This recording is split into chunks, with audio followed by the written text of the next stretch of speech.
I leaned back in my chair, swirling the wine in my glass as laughter filled the dining room. My family was gathered around the table, the air thick with the scent of roasted lamb and garlic. It was one of those rare evenings when everyone was together, sharing stories, trading jokes, and indulging in the comfortable rhythm of familiarity. Daniel sat beside me, his fingers lightly tracing the rim of his glass, a habit of his when he was deep in thought. I didn't think much of it at first. He had been quiet all evening, but I assumed he was just tired from work. Ethan, sitting across from me, launched into another one of his wild stories. So there I was, stuck on this terrible date with a woman who, I kid you not, started crying over her ex 5 minutes in. And guess who had to pretend to be interested in her heartbreak? That's right, me. Everyone burst into laughter, including me. You really are a magnet for disasters, I teased, nudging his arm playfully. Ethan grinned, shrugging. You're one to talk. Remember that time you set me up with your coworker and she spent the whole night analyzing my birth chart? Hey, that's valuable information. I countered, smirking. You could have learned something about yourself. Daniel didn't laugh. He was watching, not just me, but the way Ethan and I interacted. I caught his expression and felt the slightest twinge of something, annoyance? No, that wasn't it. Something quieter. Something I couldn't quite place. Later, as we were clearing the table, Daniel finally spoke. Ethan's been around a lot lately. I glanced at him over my shoulder. Yeah. He's one of my best friends, you know that. Daniel nodded, placing a plate in the sink. I do. His tone was neutral, too neutral. I dried my hands and turned to face him. What's this about? He hesitated, then sighed. Sometimes it feels like there's no boundary between you two. I let out a short laugh. Oh, come on, Daniel. You're overreacting. His jaw tensed, but he didn't argue. Instead, he just looked at me, really looked at me, as if trying to decide whether to say more. I rolled my eyes. Seriously, you need to relax. Ethan is like a brother to me. If I had a female best friend who was always around, you wouldn't think twice about it. I don't know, he admitted. Maybe I would. I shook my head, dismissing the whole thing with a wave of my hand. You're being ridiculous. At that moment, my mother walked in, carrying a tray of leftover desserts. Everything okay in here? Daniel offered her a polite smile. Yeah, all good. I, on the other hand, was still caught up in how absurd his concerns were. My mother picked up on the tension immediately. What's going on? She asked, her gaze bouncing between us. I sighed dramatically. Daniel thinks I spend too much time with Ethan. My mother chuckled, shaking her head. Oh, honey, men always get like this when they feel threatened. Exactly.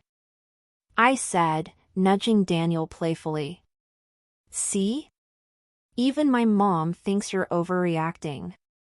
Daniel smiled faintly, but there was no humor in it. He didn't argue, didn't push.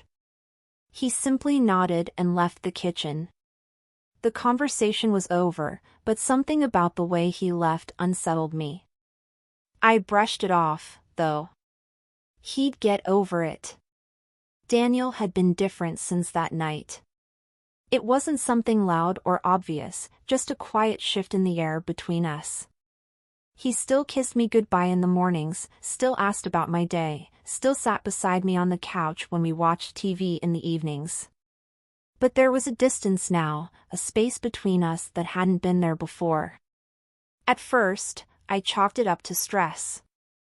Work had been keeping him busy, and I figured he was just tired.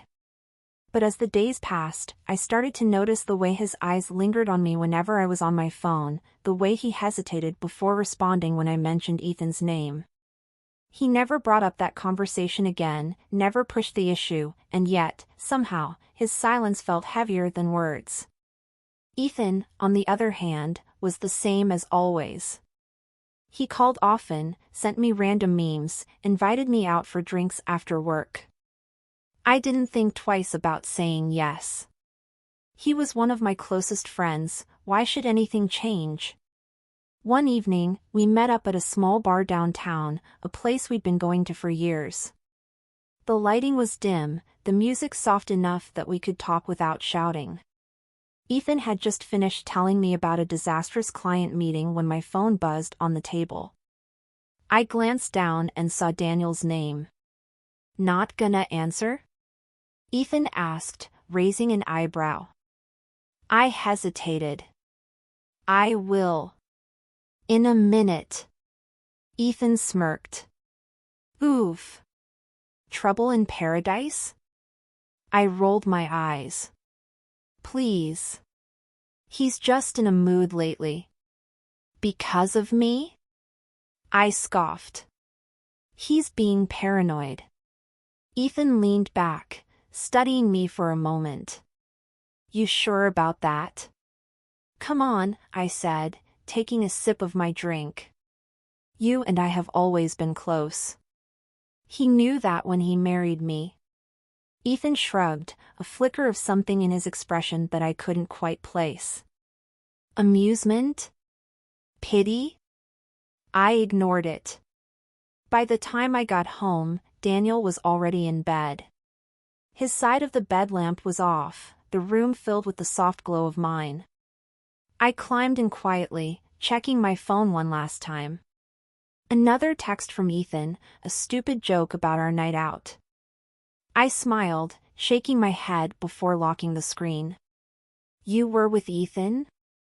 Daniel's voice was quiet in the dark. I turned my head toward him. His eyes were open, watching me. "Yeah," I said, as if it were obvious. We grabbed a drink. There was a pause. "You didn't answer when I called." I sighed. I saw it too late. I was gonna call back, but then it got late. He didn't say anything for a long moment. Then, just as I was about to turn off my lamp, he spoke again. "Do you think he respects me?" The question caught me off guard. "What?" "Ethan. Do you think he respects me?" I let out a small laugh. "Daniel, what kind of question is that?" His expression didn't change. "A real one." I shook my head. "Of course he does. He knows we're married. He's never crossed a line." Daniel exhaled through his nose, staring up at the ceiling. "Right." I wanted to push, to ask what was really on his mind, but something in his tone made me stop. Instead, I turned off my lamp and lay down beside him. "Good night," I murmured. He didn't respond. Daniel had been watching me differently. Not in the way he used to, not with quiet admiration or teasing affection, but with something else. Something unreadable. A quiet, steady observation, like he was waiting for something to reveal itself. I told myself I was imagining it. He wasn't the type to be jealous, and besides, I hadn't done anything wrong. Ethan and I had always been close. This was just a phase, a rough patch in our marriage that would pass like all the others. But then came the night everything changed. Daniel had been calm all day, unsettlingly so. He kissed me on the cheek before leaving for work, sent me a simple text in the afternoon asking how my day was, and even picked up takeout on his way home. We ate together, talked about nothing in particular, and for the first time in weeks, things felt normal again. I let myself believe that whatever tension had been building was finally beginning to fade. After dinner, I went to take a shower while he stayed in the living room. When I came back, he was sitting on the edge of the bed, his phone resting on his knee. He looked up when I walked in, his expression unreadable. "Can we talk?" he asked.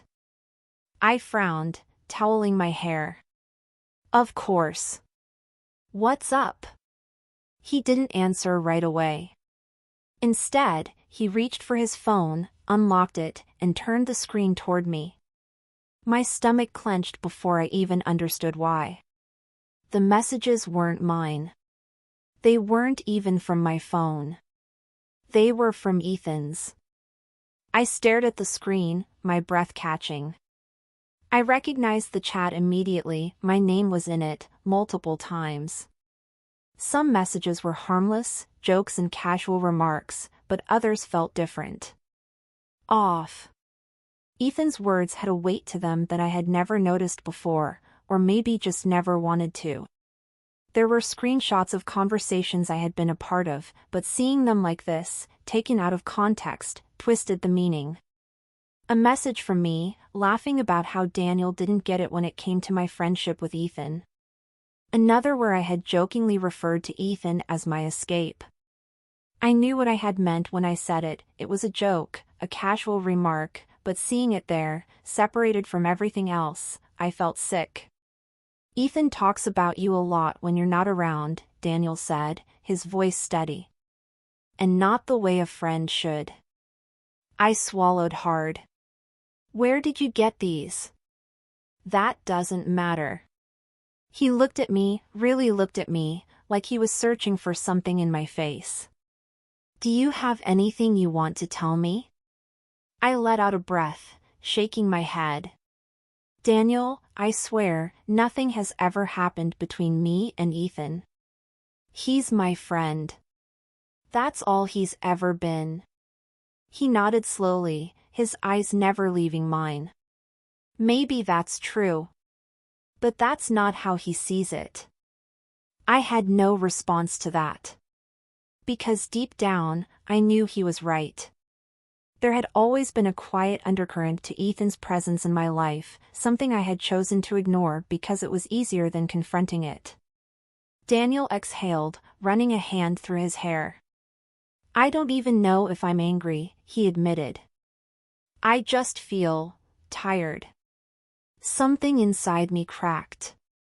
I had expected a fight, an argument, some explosion of emotion that I could counter with logic and reassurances. But this? This quiet resignation? It felt worse. "Daniel," I whispered, stepping closer. "Please. Don't do this." For the first time that night, he smiled, but it was small and sad. I think we both knew this was coming. He stood, grabbing his jacket from the chair. I didn't try to stop him as he walked to the door. I couldn't. Because, deep down, I knew I had already lost him. Daniel was gone. Not in the dramatic way I had expected, not in a storm of angry words or slammed doors, but in a quiet, decisive way that left no room for negotiation. He had simply walked away. At first, I told myself it was temporary. He just needed space, time to process everything. He would come back. He always did. But when I returned home the next morning, his things were gone. The closet, once shared, now looked unnervingly empty. His side of the bed was untouched. The bathroom counter, usually cluttered with his shaving cream and cologne, was bare. He hadn't just left, he had erased himself from the space we had built together. On the kitchen table, I found a note. Just a few lines, written in his neat, careful handwriting.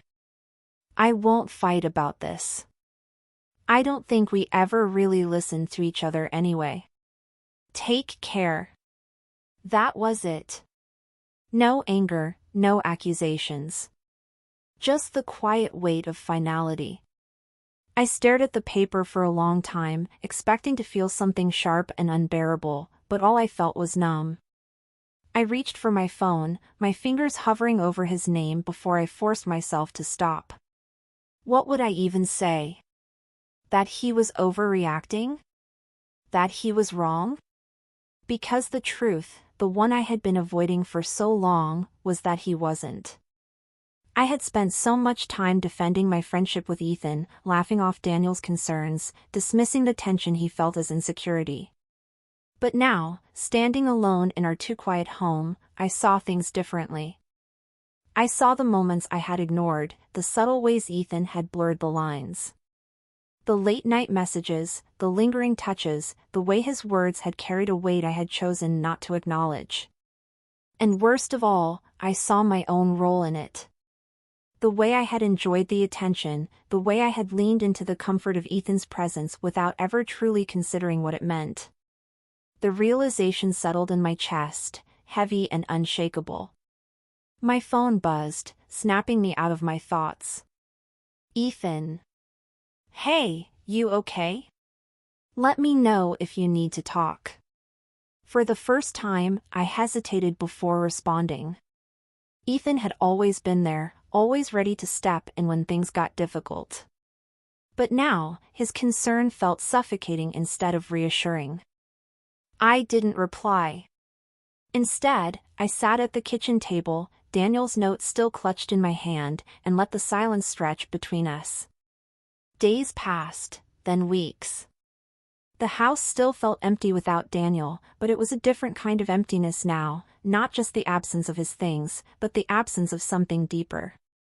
The certainty that he would walk through the door, that this was just another fight we'd eventually resolve, had faded.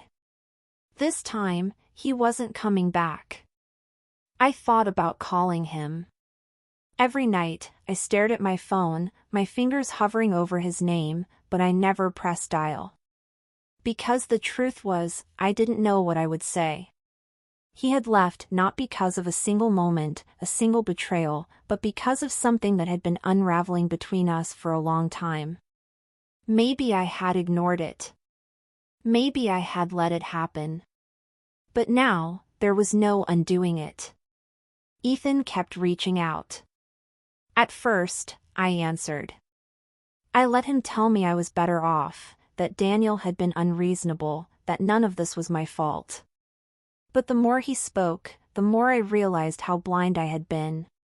How easy it had been to let him play the role of the understanding friend while I convinced myself that Daniel was the problem. One night, Ethan invited me out for drinks. Come on, he said, his voice warm and familiar. It'll take your mind off things. And that was the moment it became clear. I didn't want to see him.